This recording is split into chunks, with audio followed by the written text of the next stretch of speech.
Well, welcome to our second Intersections interview. I'm here with Dr. Robyn Henderson-Espinoza. They are a queer Latino faculty at Pacific, what's the full name of the school? Pacific School of Religion. Pacific School of Religion, okay. Where they teach philosophical theology. They're published in philosophical theology, queer studies and religion, ethics, Latino studies. And I'm really excited to have them on here and talk to them. So thank you for coming, Dr. Robyn. Great. I'm happy to be here. Now, getting started on your questionnaire, you identify as queer. What does that identity mean to you? Yeah, so it's interesting that, this is a complicated question, right? And I think that, the term queer is a term that is highly contested these days. And so I don't so much think about queer as an identity so much as I think about it as an orientation. And if we can rethink identity from the place of orientation, that my orientation to people and to the world and relationships is one that is queer. Okay. Interesting. I never thought about that because I consider having a queer identity too, and I just never thought of it that way. Now, how about you identify your gender as non-binary, transgressive Latino? Can you explain that? Sure. So this has been I think a journey for me in many ways, and I remember, if I can start some 12 years ago, when I was really thinking about the language that mattered to me, that spoke to me around our gender identity and expression, and at the time it was the language of genderqueer. But as I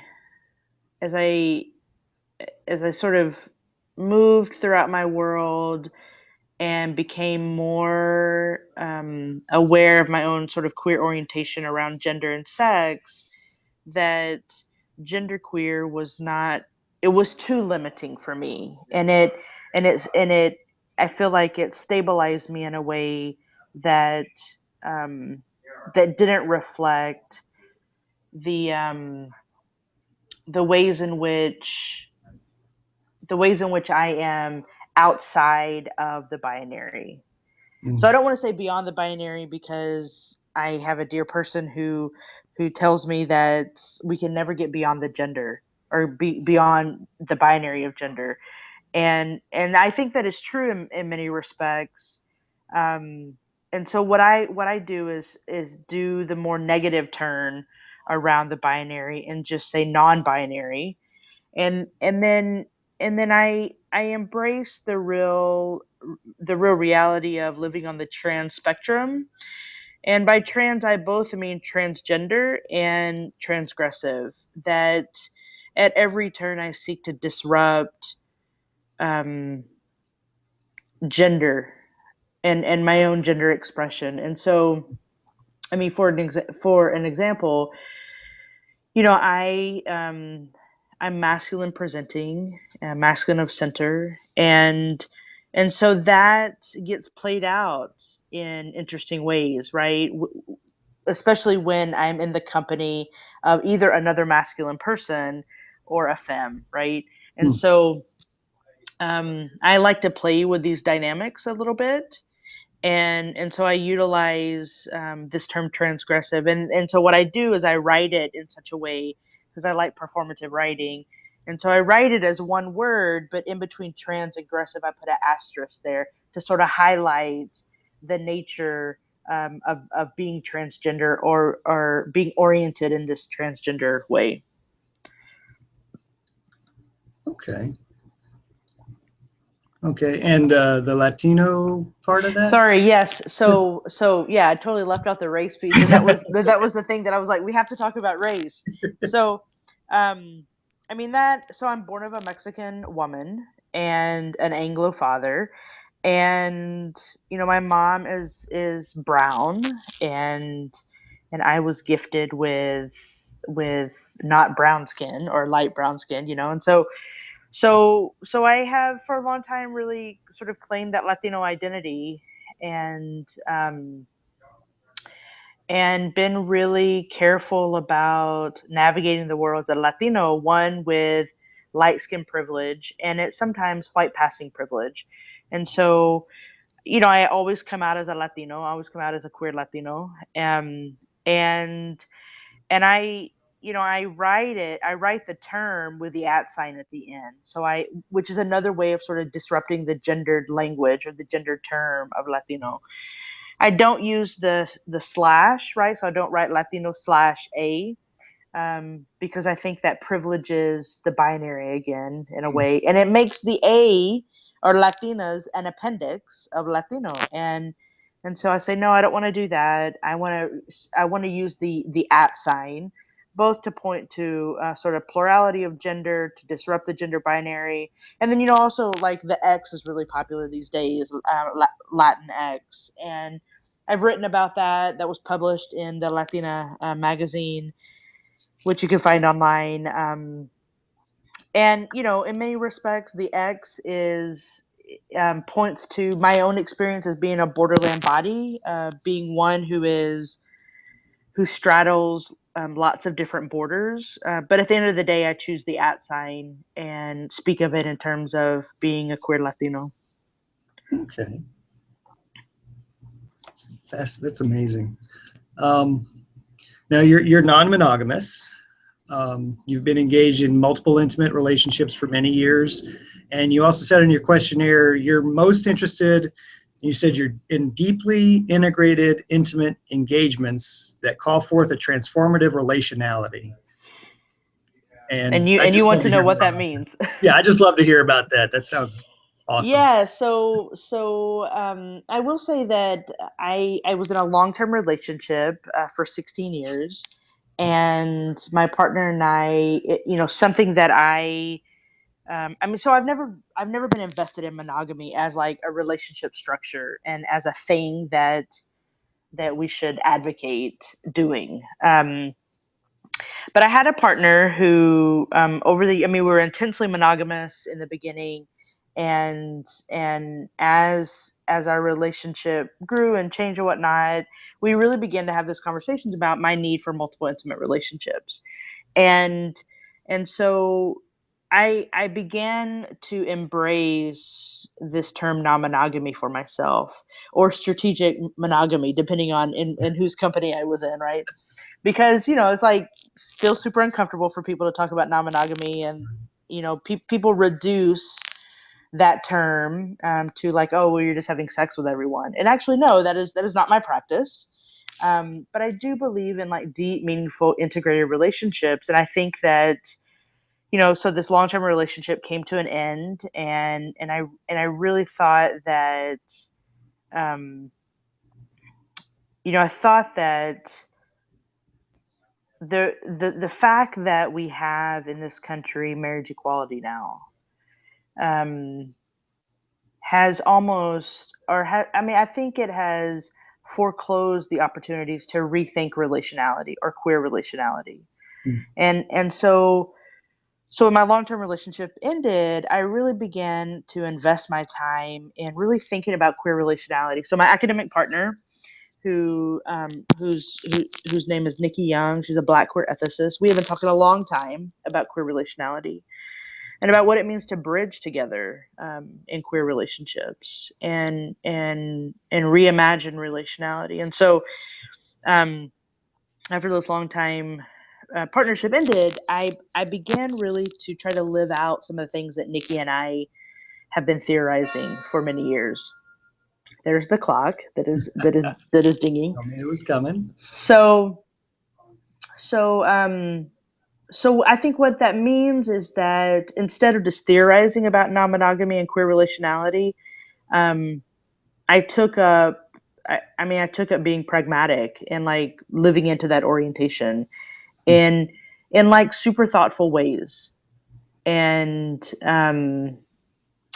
and so, when I talk about transformative integrated, engagements or relationships, I mean that I don't have time to have engagements on any level of intimacy that isn't working for radical social change.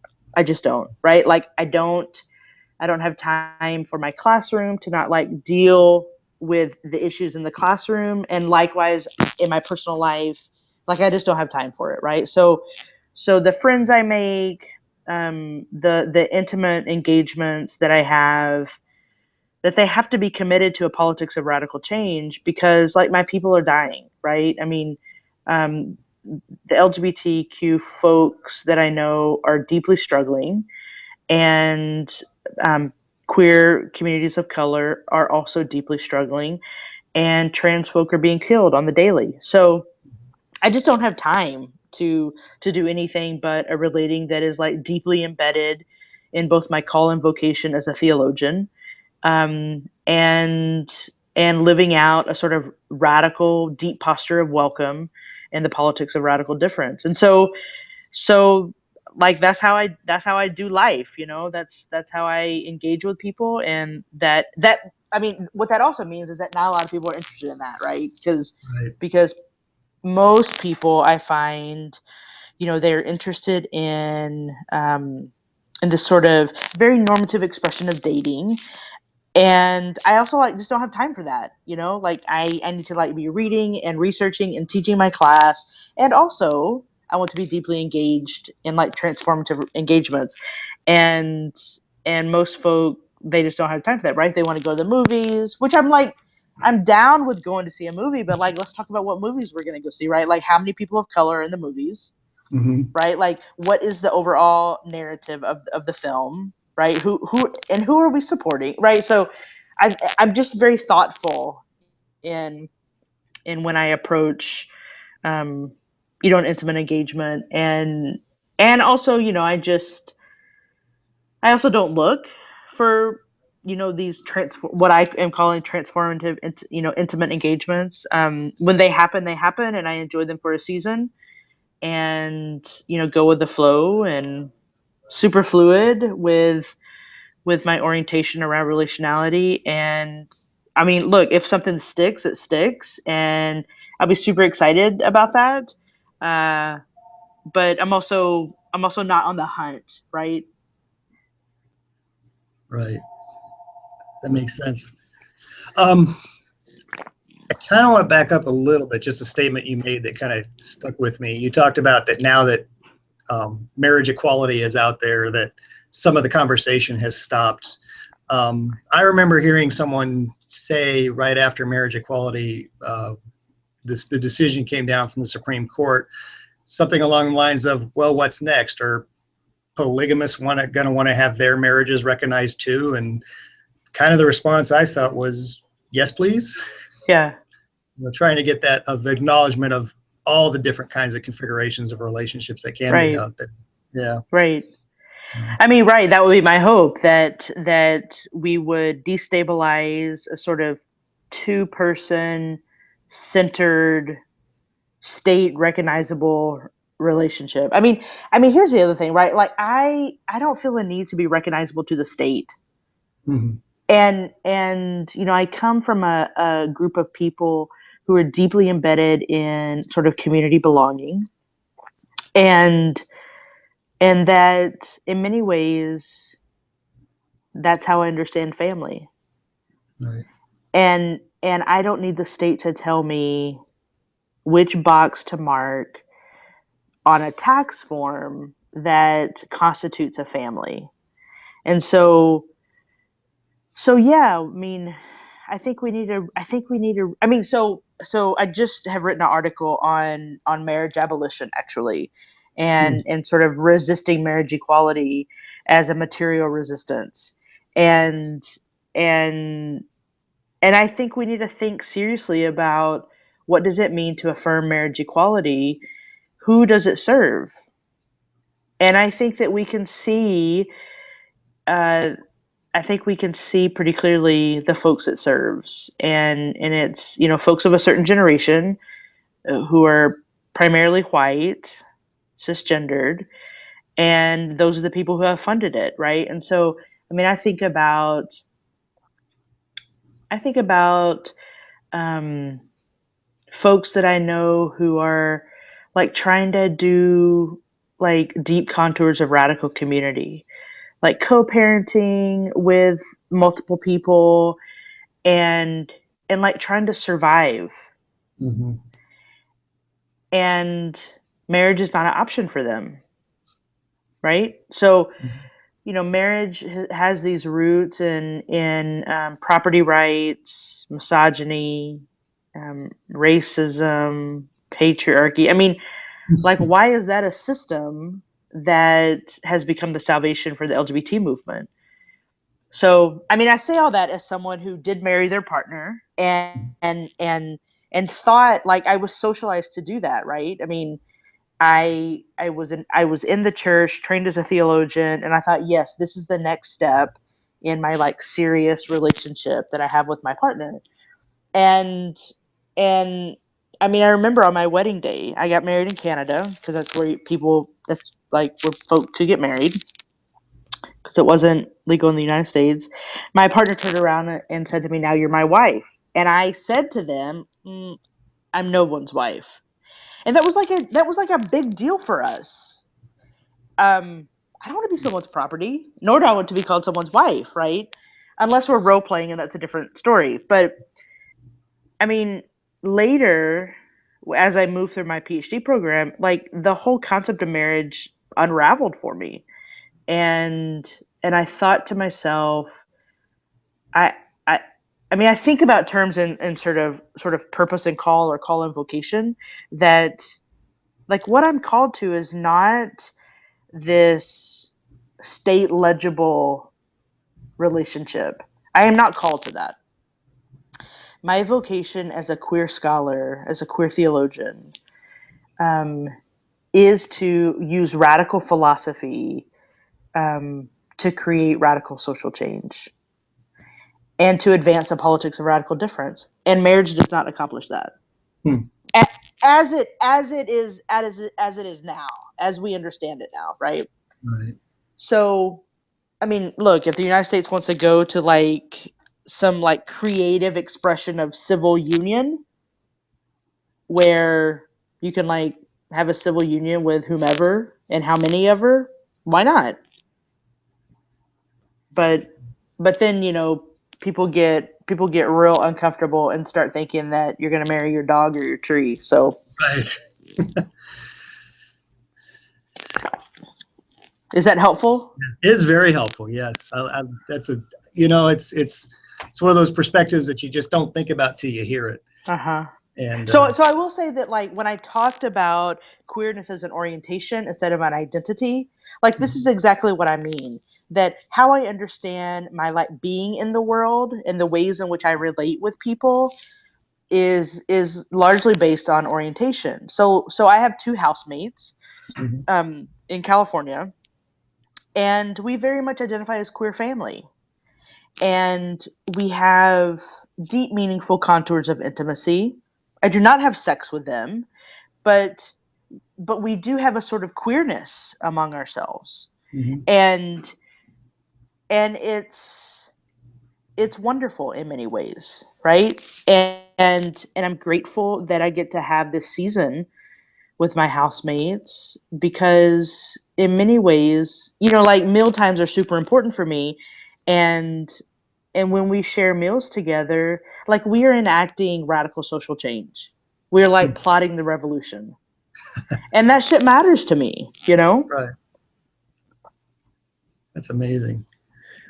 Um, moving on a little bit here, you in your emails and our conversation, very definitely defined that race is a big part of understanding yourself in the world, and how you engage with your orientations and all of that. So can you just kind of tell me a little bit more about how race helps define all that for you? Yeah, so I think that, I mean, here's the deal. We live in a world that perpetuates and reifies the logic of white supremacy. And as a person born of a Mexican mother, I live with the reality that my body has been colonized, my mind has been colonized in lots of different ways. And and my living out a Latinidad, right, the sort of Latino expression, is really just an attempt to disrupt the logic of white supremacy and to dismantle it and to decenter the whiteness that has socialized us and normalized us all. I mean, here's the deal. The logic of white supremacy, we've all been socialized into that norm, and Mhm. we're all being managed by that norm, right? This is why we have respectability politics, right?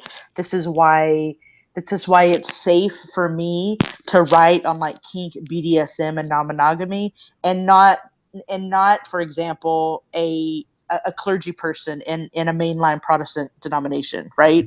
Because of Right. respectability politics. That is also called whiteness, Hmm. right? So um so race is like super important, and it's almost always, I mean, it's one of the first things that comes up for me in conversation with folk. I either always have to come out as a Latino unless I'm speaking Spanish, and then people say, "Oh, your accent is so good. Where did you learn it?" I'm like, "Oh, I'm born of a Mexican woman, right?" So it's like I'm always sort of coming out as this racialized person with light skin, right? And then in some cases, pass as white, right? And so I gain certain privileges in some contexts, and then am delegitimized in other contexts. Mhm. Yep. Um, so obviously you didn't start your life as a transgressive Latino non-binary. So can you tell me, you kind of touched on it a little bit, but how the journey of reaching that point where this is how you identify?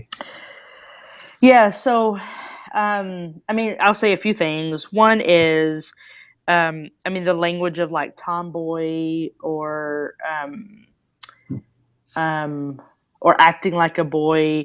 Those were expressions that I heard a lot growing up, and like I at an early age had a masculine of center expression or presentation. Um, didn't have that language, of course. I came to that language much later, but very much disidentified with femininity.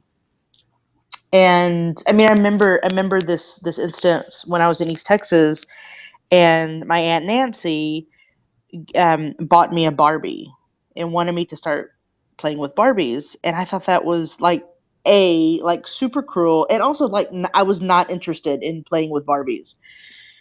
And what I was really interested in was like climbing trees, playing outside, building Molotov cocktails. I ended up setting my ditch on fire one time, and the fire department was there. And I mean, I was interested in things that didn't readily identify with my sex or gender that was recognizable to people.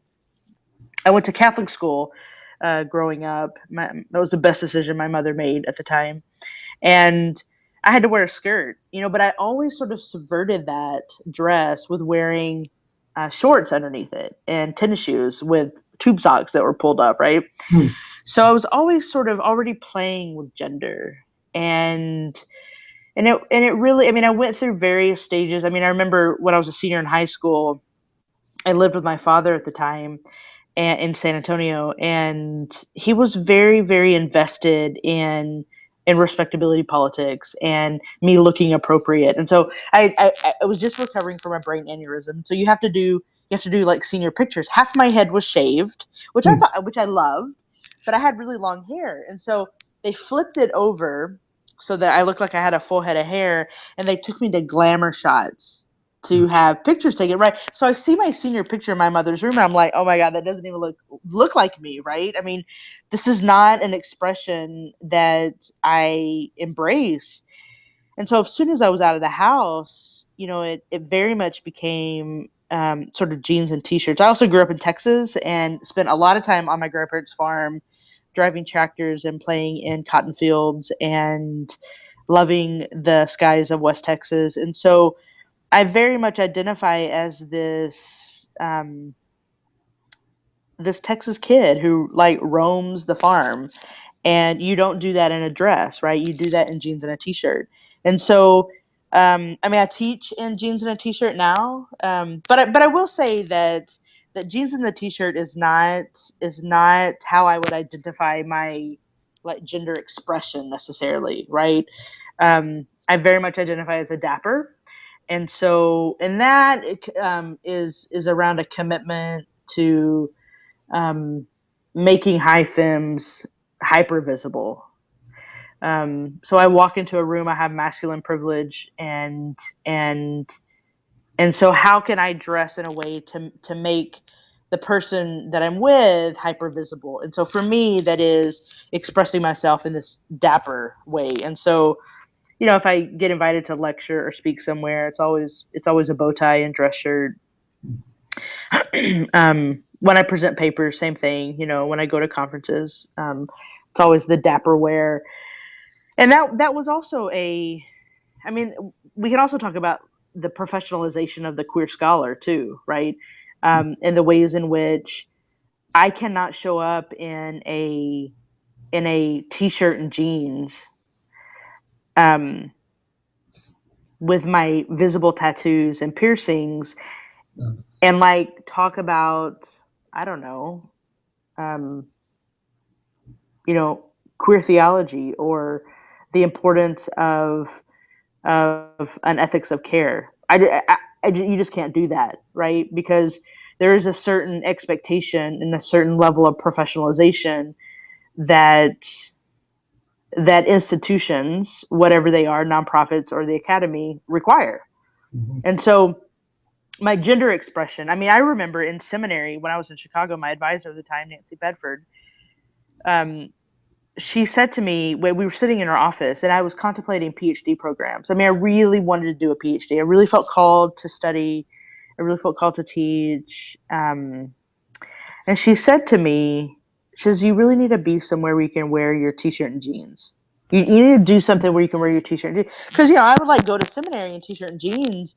And I, I mean, it's like, I didn't care, because there's a part of me that is like super anarchist when it comes to respectability politics and institutions and whatnot. But I also realize it's a chess game, and that I also play it carefully, right? So, you know, I remember Nancy said, you need to be somewhere you can wear your t-shirt and jeans. And I thought, yes, yes, I do. And so I spent like 2 years working at Apple, Hmm. and where I could wear a t-shirt and jeans, you know. But then at the end of the day, I super like my dress shirts and bow ties, you know. And so that has all been a journey, and I've never. I mean, here's a question I get a lot, Robyn: if you're masculine presenting or masculine of center, and you identify as trans, why aren't you on T? And you know, the answer to that is I have never been invested in becoming a man. I've always been invested in disrupting the binary. And I think that and I mean, this is a thought I had when I first entered my PhD program. I thought, okay, so now maybe is the time that I do this thing called transition, you know. But um, at the same time, I thought, well, transition is very linear thinking, and I don't think linearly. And so if I'm transitioning, from what am I transitioning and to what? And like that logic didn't make sense to me. And so I began really um, contesting and troubling the current trans discourse, to the point where now I feel really comfortable talking about being a non-binary trans person. Um, and also, I mean, I'm writing an article on disrupting masculine aesthetics, and really trying to privilege um, a sort of hyper visibility of like power femmes, right? And so um, this has all been a journey for me, and I mean, not only within the past, I don't know, 3 or 4 years, have the language to think about non-binary transgender expressions. And yet in many ways I have always been on that trajectory. And my trans friends, I mean, I have a student who is lovely, who is a trans masculine, wait, he identifies as a trans, he plays with masculinity and femininity in his description.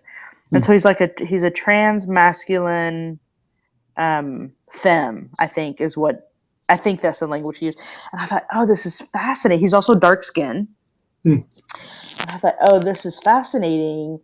There's so much work that needs to be done around gender, and especially in the trans community, right? And I'm not trying to undermine or minimize that there are some people who believe in their mind and in their body that they are something other than their assigned sex and gender.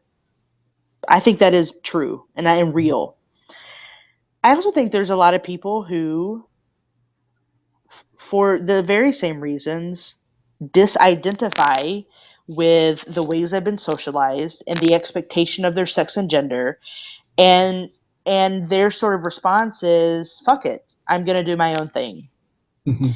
And I'm sort of in that crowd, right, of doing my own thing. And it's why I play with language.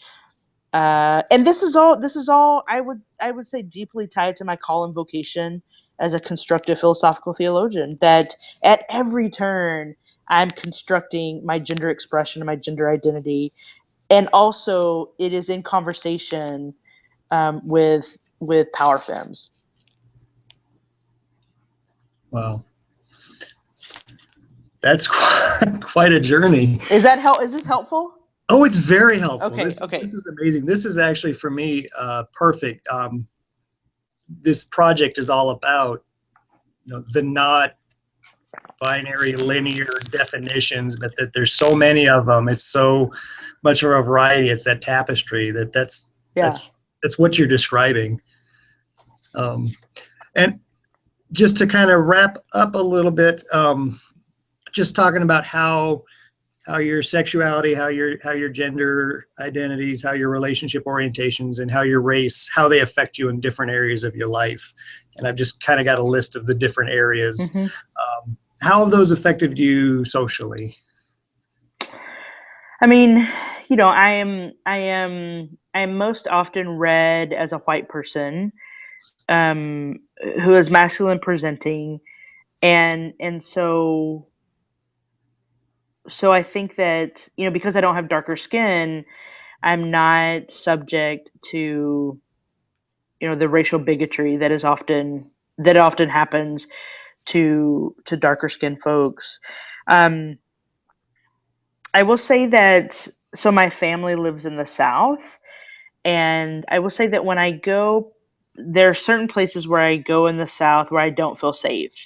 And so, like, I go to the brewery and I come home, right? And I don't really venture out to other places. I mean, I will hang out with some queer folks here in the South, and I feel safe with them, but you know, um I still have, I mean, look, queer presenting, queer expressing folks are still subject to violence. And, like, I'm like, okay, safety first. I'm going to sit on my porch and drink a beer and not go to the bar, right? So, I mean, so I don't think it creates exclusion or anything. I think I've just chosen, I've chosen like a social life where if I'm with a group of people who I know they've got my back, okay, I'll go out, right? If I'm in a large city, which often I am, it's never a problem. And I will say that if I'm in dress clothes and out, then that's also not a problem. I'm most often complimented on my bow ties and outfits than I am then I receive disparaging comments. I mean, so it's been quite positive socially. But I will say that I made a cross country journey in January. I drove from the South to California, and I thought, oh, I really need to be safe because, like, what if I stop somewhere and get gas and violence ensues, right? I'm like always thinking about this, and like not one time did that happen, and not one time did I feel threatened. Um, and so, in some respects, I've been very lucky, and I know that not everyone has that story. That's not to say that I have not been bullied or verbally accosted. I have on public transit in Denver several times, to the point where like it's deeply traumatizing when you have someone in your face who is much larger than you, who is angry, and you don't know what to do. I mean, thankfully, I've had people intervene. In this case, a black man intervened and sat down next to me and made the guy stop, and like checked on me. But I mean, it's very unnerving to be assaulted in any way, and there's lots of work to be done to create safer space for folk. And thankfully, my story doesn't include any more physical violence than the sort of verbal accosting or verbal assaults. So socially, I feel like I am rather unscathed. That's good. How about legally? Any? Yeah, so I've never, before I was married to my former partner, I never had any problems with doctors or anything. And part of that was because both my former partner and we knew how to navigate systems, and we just like we knew, I mean, we were both really good with language. We both understood how to navigate systems. Um, so legally there have been no problems. Um, yeah, I mean, again, like another sort of being unscathed. That's great. Um, you said you know how to have done well with doctors, but any medical things that have come out of that, or has it affected you medically? No, I mean, I think like living out my queerness is like wonderful and celebratory and lovely, and I mean, if anything, it like gives me more like dopamine to like be happy in the world, right? I don't associate like my queerness as being anything other than like this deep part of my soul that helps me live in the world. Right. So yeah. Um, professionally? Well, that's still yet to be determined, right? Because I just have a visiting post. I mean, I don't think so. I don't think so. I think that the academy is becoming much more tolerant and accepting of sexual difference. Mhm. Um, I mean, I think that I think that I'm not going to be living in like small town Iowa, right? Um, I will need to live in some sort of large metropolitan area, and there are the clocks happening. um, but I think that I write on issues that affect both church and society, and so that is interesting to people, and like, so I'll be at PSR for next year, and I think they see the value in what I bring, and so in many respects, my queer orientation it is very much celebrated by PSR. And as you know, Berkeley is a great place to be, and it's a hotbed of intellectual fervor, and there are a lot of queer folk there, right? So I mean, in some respects, it's like the best place to be. And also, I'm aware that there's so many more people who need access to the things that I teach, and so I'm trying to get super creative on, like, how do I reach those folks, you Mhm. know? So we'll see. Yeah. Okay. How about spiritually? So that's a super complicated question. Lord have mercy. Uh, I mean, so here's the deal. I'm trained as a theologian. Mhm. Um, and this is super complicated. I left the church years ago, and yet I keep being invited into the church to either preach or do an education hour, or like when I was here in the South, I spoke in an LGBT religious group for the integrity, which are the Episcopal LGBT people. And I mean, sort of, so philosophically, right? I don't think we have the epistemological capacity to believe or to know whether there's a God, but it's the language that has oriented me for a long time, Mhm. and and it's super complicated. I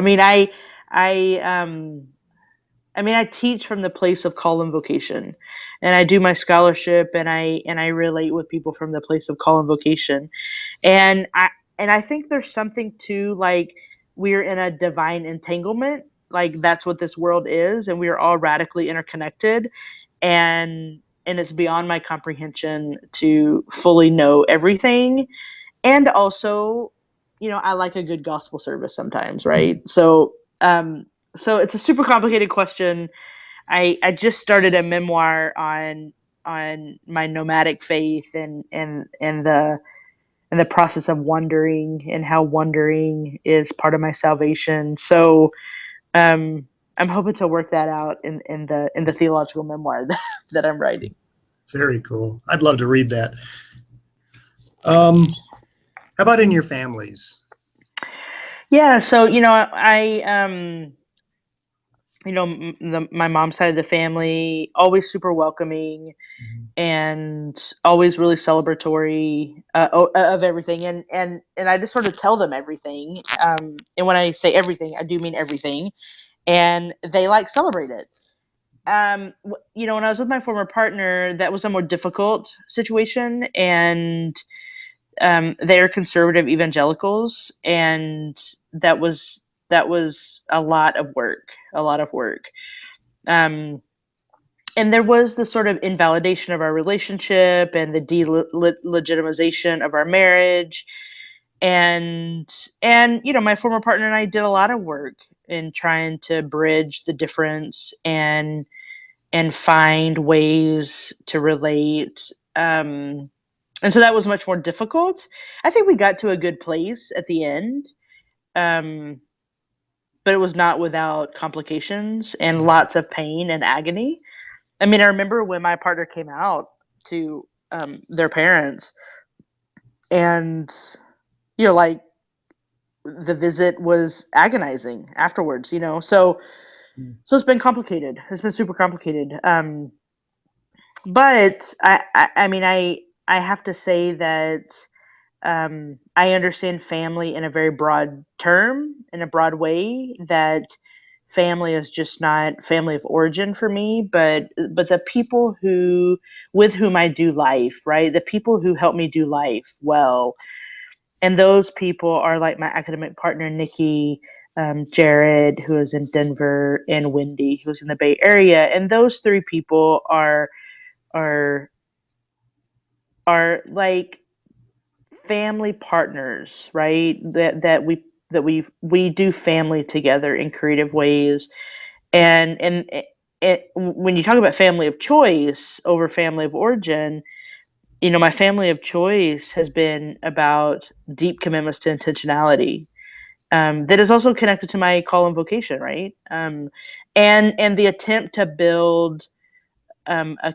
queer community or a queer family that expresses like these contours of love and devotion for for people's flourishing, right? I mean, if we don't know how to be family and not encourage each other's flourishing, um, then I don't call that family. All right.